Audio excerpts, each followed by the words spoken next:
Hey there, you're watching Spellbinding Biz TV, where we brew up business strategies that transform your bottom line.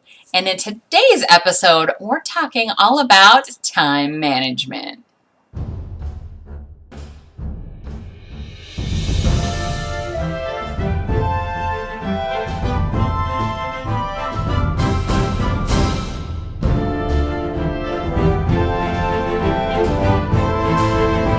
Jen Lovitz, business wizard and headmistress of spellbindingbusinessschool.com.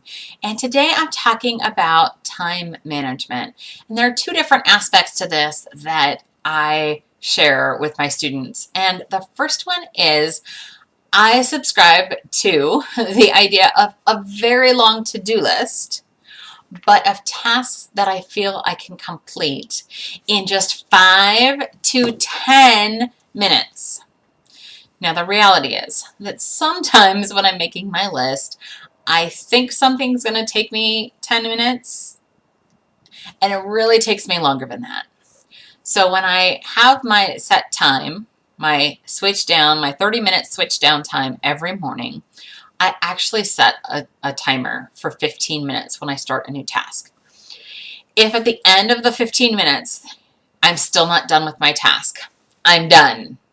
It's done. I cross it off the list and I take a breath and I get to decide, is done better than perfect? Or if this really is a task that's not done, I get to write it back on the list again, but only if I make sure that it is in a format that is actually completable in 5 to 10 minutes. Because what likely happened is I wrote a bigger task on my list instead of 3 or 4 short tasks to get it done. Like social media graphics. Instead of writing down gather quotes and then find images and then pair quotes with images and actually create the images. Like, that's 4 tasks. I may have just said, create social media sharing images. Yeah, that's a task that's going to take me more than 15 minutes to do, right? So break those down into the smaller tasks. And the main reason I do this is, for me, crossing stuff off the list makes me feel more confident. I feel like I'm productive. I feel like I've actually done something for the day, which is another reason that I do this 30 minutes of tasks first thing in the morning. It's the first thing I do when I sit down is to complete these 3 tasks, because it just adds to the momentum. It starts off the momentum of the day. If I end up doing 3 tasks in like even 10 minutes, not even 15, and I've blocked off 30, you bet your bottom dollar I'm going back to my list and saying, what else can I complete? What else can I do? What else can I complete in this time to get me going and move me forward? Now, I did say that these are the tasks that are 5 to 10 minutes long. But what about those bigger projects? For me, writing takes a little bit more time. Shooting these vlogs takes a little bit more time than 10 to 15 minutes. Well, that's why I have focus time. Now, focus time gets blocked into my calendar either as 1 2-hour block or 2 1-hour blocks.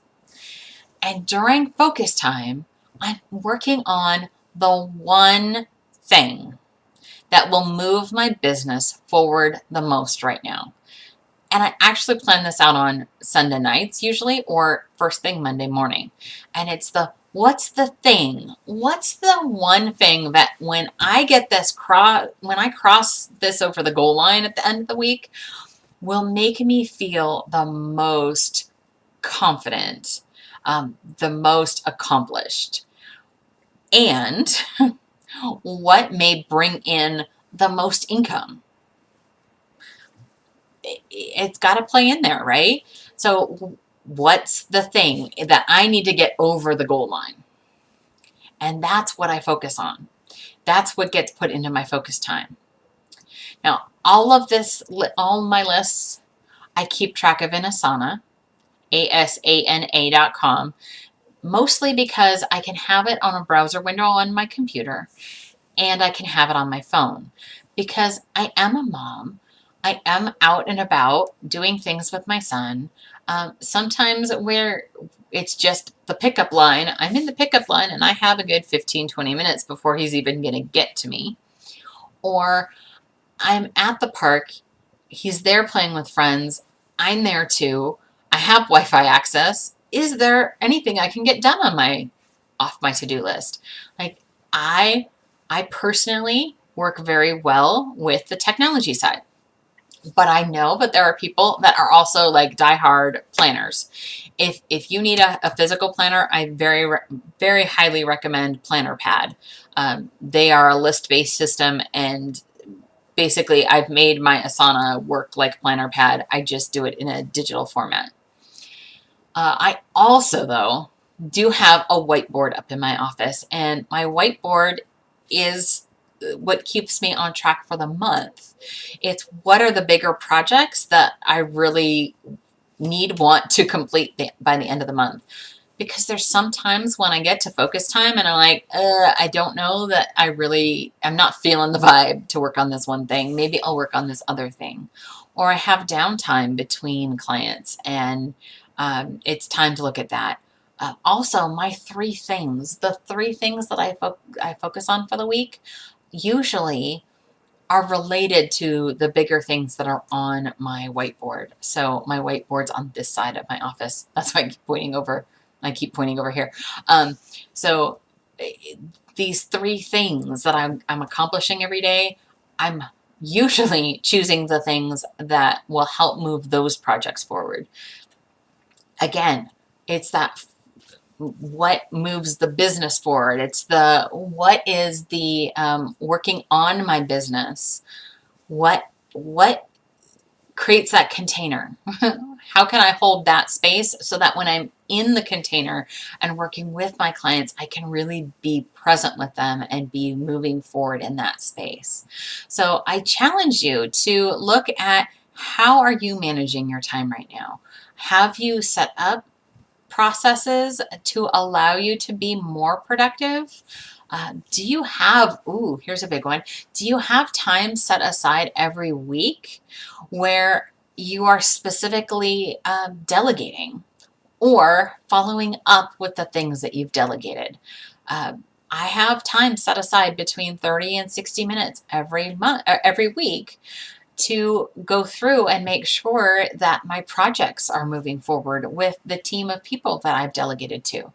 Because I have a virtual team. They're all independent contractors, and that's how I'm managing my team to allow me to scale is I've sent things out. So I'm looking at what are those things that are on their plate. Do I need to reprioritize some of the things that they're working on? What's going to move me forward? So I really encourage you to take that space to see what works, what doesn't, and to have that list of things that you can get done at any time. Have an amazing rest of your day. Take care.